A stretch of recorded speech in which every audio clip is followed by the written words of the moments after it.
ቀስቴ ታሰረ። ቹቻ ምን እንደምታደርግ ግራ ገባት። መደመረን በጩቤ የወጋኸው አንተ ነህ በሚል መረጃ የተሳሳተ መረጃ ጸጋ እንዳለች ሆኖ የወጋችው ነገር ግን ያቀናበሩት እሷና መኮንን ቀስቴ ታስሮ ቹቻ እንድትጎዳ ነበረ። ቹቻን ባዶዋን አስቀርቶ ለማሳበድ ነበር አላማቸው።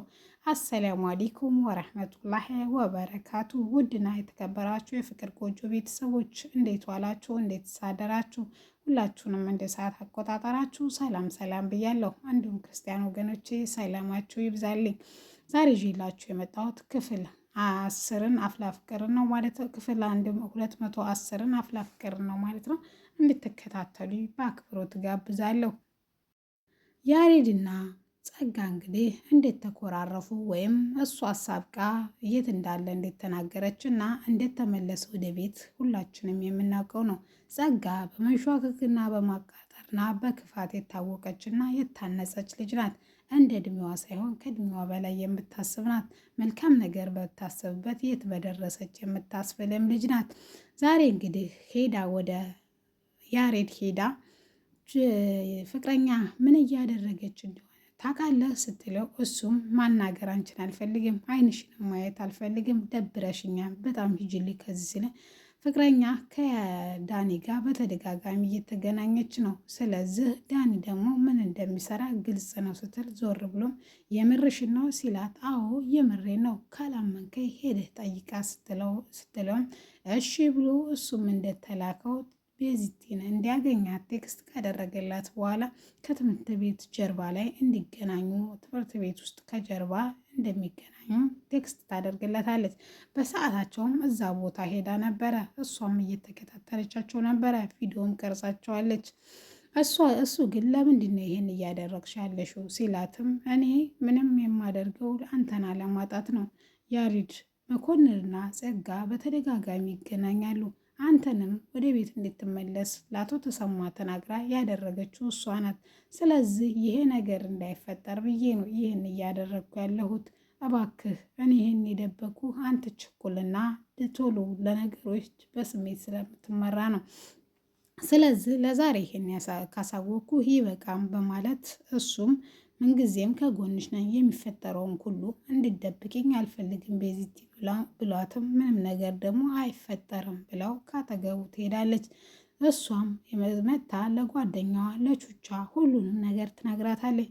ቹቻ በጣም ነው የሚገርመው። ምን አይነት መጥፎ መሰሪ ናት! እንዴት ሁሌም ተሸክመናት እንኖራለን?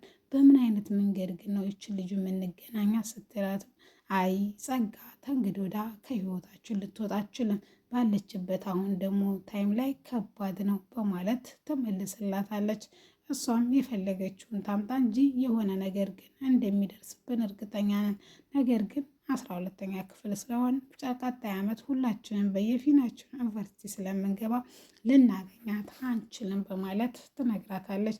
እኔ ግን አላቅም፣ ፈርቻለሁ፣ በጣም ፈርቻለሁ፣ ከባድ ነገር የሚገጥመን እየመሰለኝ ነው በማለት አይዞሽ፣ ለእሷም ክፋቷ እንዳለ ለእኛም ፈጣሪ ያለ ቤዚቲ ሁሉንም ነገር ለፈረሰኛው ተይው ትላትና ታጽናናታለች ጓደኛዋን። ሰኒና ሚስ ሰብለና ኤላ ደግሞ ከኋላ እየተከተላት እያለ እሷም እያመለጠች ወይም እየሮጠች ጫካ ውስጥ ይገባሉ። በትምህርት ቤት በሚገኘው በጀርባ ደን ውስጥ ነበረ።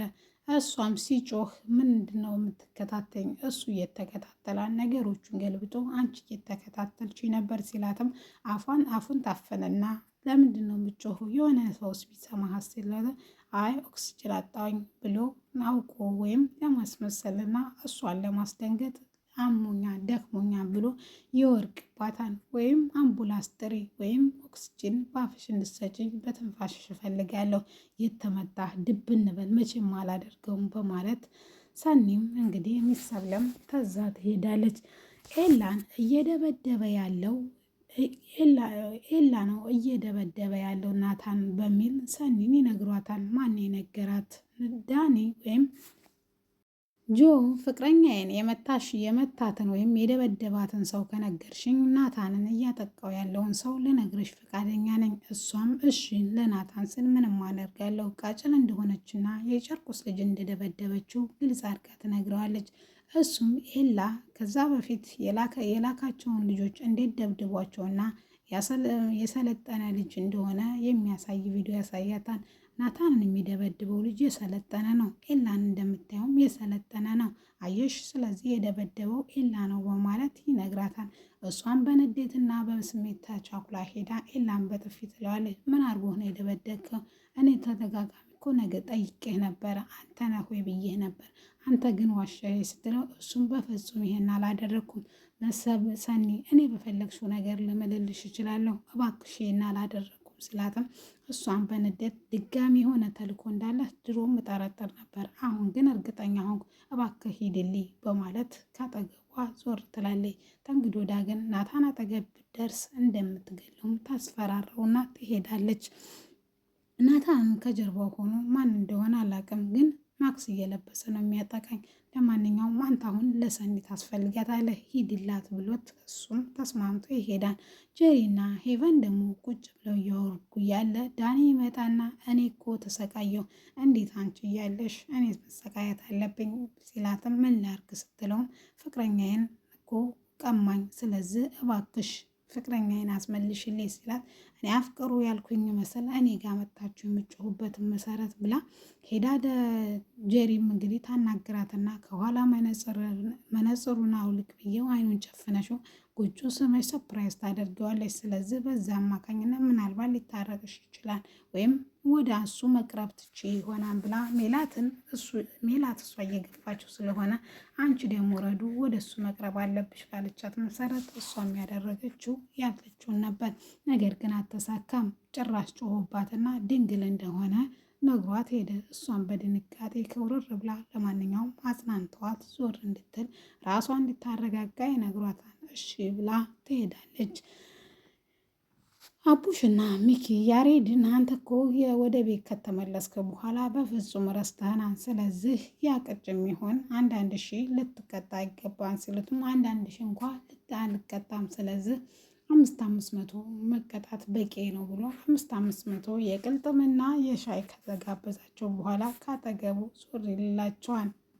መሲና ናታን በጣም እንደሚወዳት ቢነግራትም የኔ ምርጥ ጓደኛ ቢላትም እሷ ግን እኔ በጣም አፈቅረሃለሁ እያለች በውስጧ ታወራለች። አሁን እኮ አፈቅረሃለሁ ብለህ ድጋሚ እኔን ራሱ ላታዩ ትችላለህ። ስለዚህ ይሄን ፍቅሬን በውስጤ ማምቄ መኖር ይሻለኛል። አቃጭልና አሻንቲ ጀንቤ ደግሞ በአንድ ሆነው ፍቅሩን እንዴት እንደምትረዳውና ወይም እሷን ከሚያገኝ በህልሙ እሷን እየሳለ ጥሩ ጊዜ ቢያሳልፍ ይሻላል በሚለው እንግዲህ ጥላው ሄዳለች ማለት ነው። ቃጭል መቼም ልረዳህ አልችልም ብለዋለች ማለት ነው። አሻንቲም ጄሪ እንዴት አድርጎ ማስመጥ እንዳለበት ግራ ገብቶታል። ዳኒ እንደሚከታተለው መኮንን ነቅቶበታል። እሱ ግን ምንም ነገር አልለቃም። ለዛሬ ነበረኝ ይሄ የምንመስል ነበር አፍላ ፍቅር